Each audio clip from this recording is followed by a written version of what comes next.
Assalamualaikum warahmatullahi wabarakatuh. Saya Nur Ainun Fajrina dengan NIM 12040323288. Saya dari kelas PR 3C.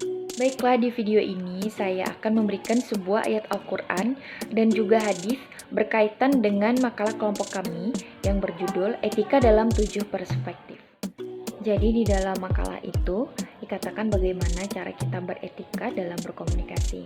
Di video ini saya akan memberikan ayat Al-Quran yang berkaitan dengan etika berkomunikasi dalam Islam, yaitu terdapat dalam Quran Surah An-Nisa ayat 148 yang memberikan penjelasan terkait perkataan buruk yang dilarang oleh Allah Subhanahu wa Ta'ala.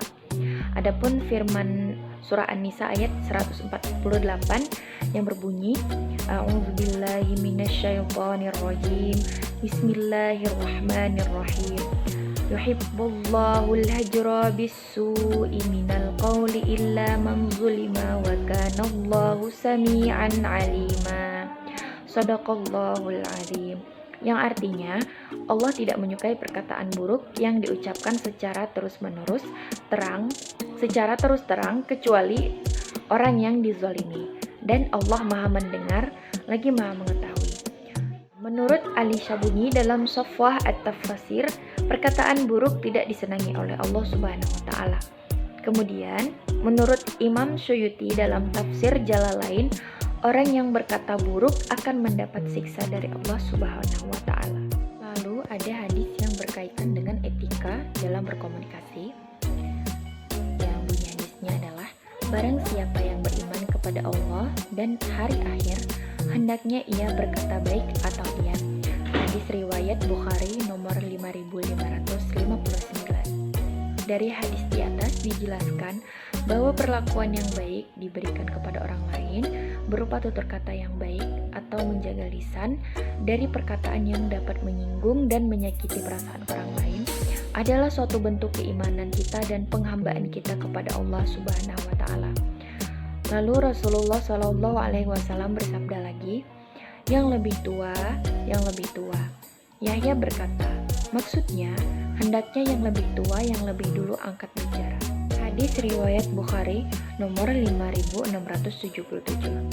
Menurut Ibnu Hajar, bahwa yang dimaksud tua adalah usianya.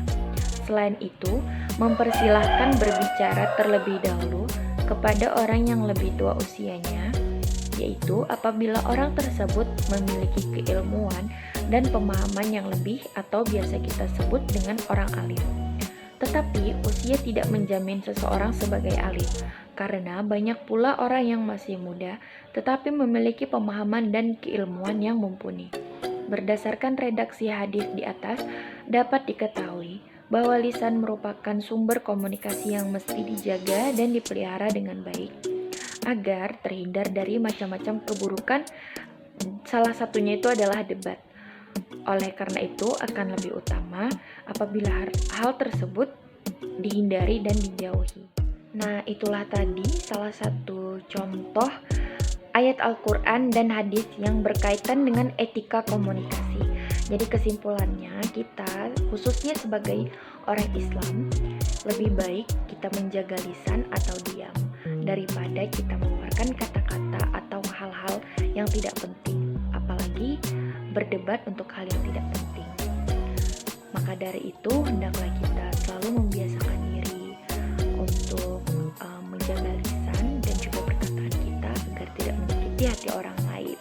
Dan apabila hal itu telah terjadi, maka kita harus meminta maaf, memohon ampun dan beristighfar kepada Allah Subhanahu wa Ta'ala.